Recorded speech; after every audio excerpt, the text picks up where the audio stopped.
What if you fail to achieve your goals? Does that matter? Hi, I'm Trevor Emdon. I'm an international success coach and goal setting. And as I record this, we're in mid December, so it's going to be New Year resolution time in just a couple of weeks. Everybody's going to be, I'm going to do that this year. I'm going to do this year. I'm going to stop doing the other thing this year. And we all know what generally happens to the most well intentioned New Year's resolutions, don't we?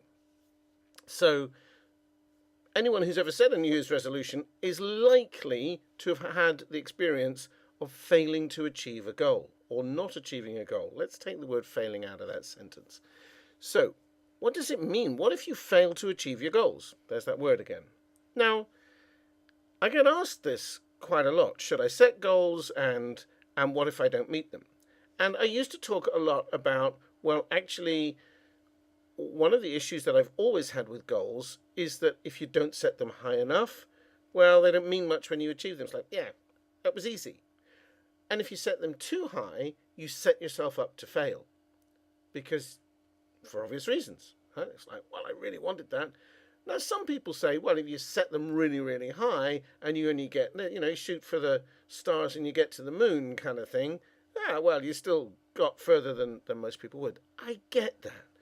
But the person, even if you do get to the moon, if you really wanted the stars, like imagine that, oh, I don't know, imagine you wanted to win or become a pop star, right? Lots of people around today who want to achieve that, right?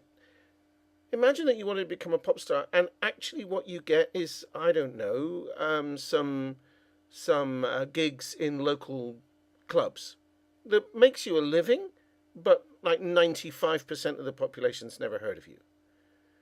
That's shooting for the stars and reaching the moon kind of thing, isn't it? How does that person feel? Are they feeling, well, this is okay, or are they going, woohoo, I made it? Because I don't think they're going, woohoo, I made it, right?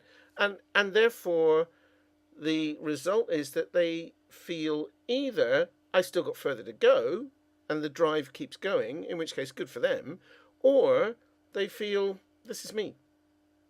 I'm kind of better than some people, but I'm not as good as the people I wanted to be on a level with, and therefore I'm kind of in some way mediocre. Now, what happens is that we get a bunch of feelings if we don't reach the goal we wanted to reach.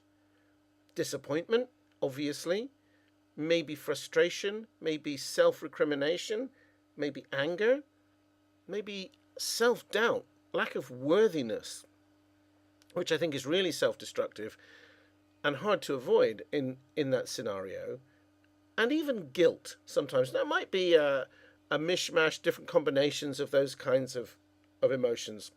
But generally speaking, if you set yourself a goal and you don't hit it, then I think most people would get at least disappointment and some sprinkling of the other emotions that I just mentioned, right? However, there is a better way. And it comes from asking yourself about the feelings, not the goal, right? Because when you see this, you'll be able to set yourself any goal, stars and beyond, and still go for it. Because what happens is when we get a feeling, we get a whole bunch of thoughts along with it as well. So disappointment's like, oh, I tried so hard, I deserve that, I should have done better. I've been through that plenty of times in my life. And then the problem is we start believing that stuff about ourselves. That doesn't mean we have to tell anybody else. We just believe it. Inside we start to, it can fester. Oh, I'm obviously not good enough, and I am a mediocre musician and not a rock star material, or whatever we start thinking. And the thoughts that accompany the feelings, we start to believe them. Now, if you flip it over, let's suppose you achieve a goal, right? And you would justifiably celebrate. Go, woohoo, I made it. I did something great. I set myself a target and I hit it, maybe even exceeded it. That's fine. And I don't think anybody is likely to say, I wish I could stop feeling good when I hit goals. But haven't we all met people who are so puffed up about their achievements that we wish we could take them down a peg or two? Haven't we? Right? So they're not going to do it, and probably we won't succeed either.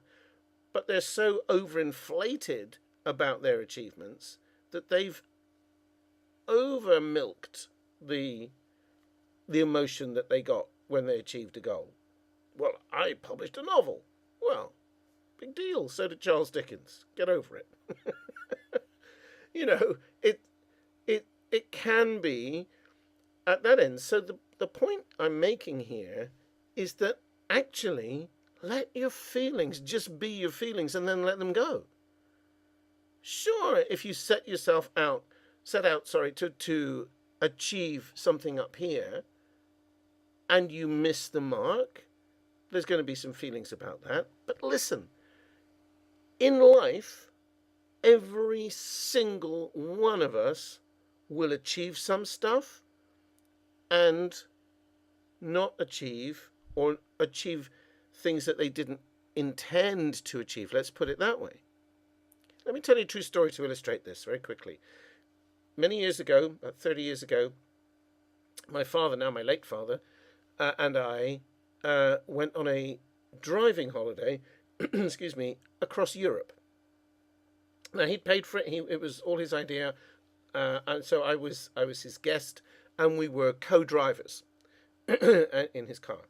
And this was long before the days of satellites and GPS systems. So we were relying on each other to, whichever wasn't driving, to be the navigator, based on maps or in a foreign language of foreign territory that we did not know, maps that were hard to read.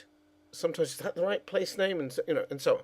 And of course foreign road signs, and we're British, so we drive on the left, and in Europe they drive on the right. So we had all of that to contend with.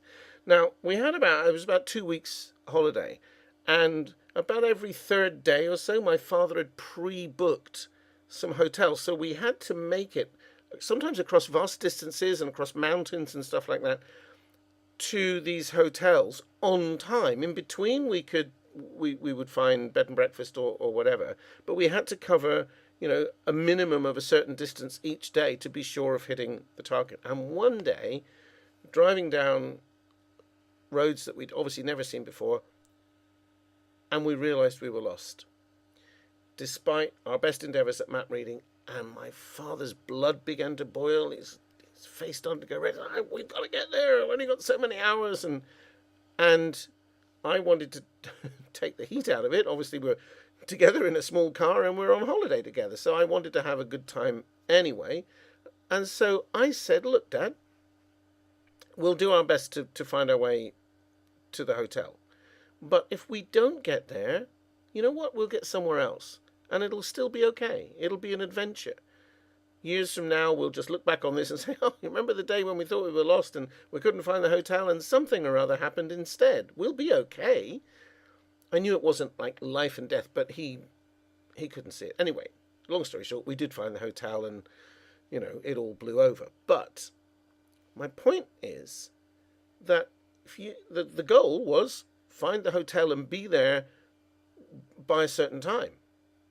And my point was, if we missed, well, we'd get somewhere else. We're still going to have an experience. We're still going to have an adventure.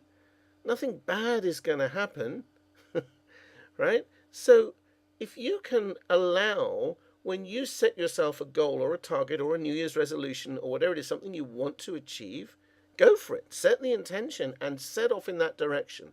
You absolutely should do that. Well, should, I don't like that word much, but if that's what you want to do, go for it. If it feels good and exciting to you, but actually not if it feels like a condition that, well, I've got to hit it or else my life is over, I'm worthless. That's no way to do it, because sometimes you will miss the mark. You'll learn a lot of stuff along the way. You'll have an adventure along the way. You'll meet people, opportunities will open up. You'll step outside of comfort zones that you didn't know you had. all kinds of stuff. You'll flex muscles. And you may or may not end up with the result that you imagined in your head when you began. You might even end up somewhere better. So the key is to stop attaching to the feelings that accompany the goal. Let it go. Let it go in advance. It's like, I'd like to do that, and if I don't do that, I wonder what else will happen. I hope that helps, and if you are watching this in late December, Happy New Year. Oh, one more thing. If you found this helpful, please share it. Please subscribe to my channel. There'll be a button underneath, and press the little bell that comes up as well, so then you'll know when I post more videos. And if you would like to get a free consultation with me, coaching consultation, to help you map out the plan for how to achieve some dream that you have, then there'll be a link below this video. Might even be one on this video by the time I publish it, but there'll definitely be one in the description below if you're watching this on YouTube. Just go there, all the details are there, and you can apply for a free consultation. Thanks for watching.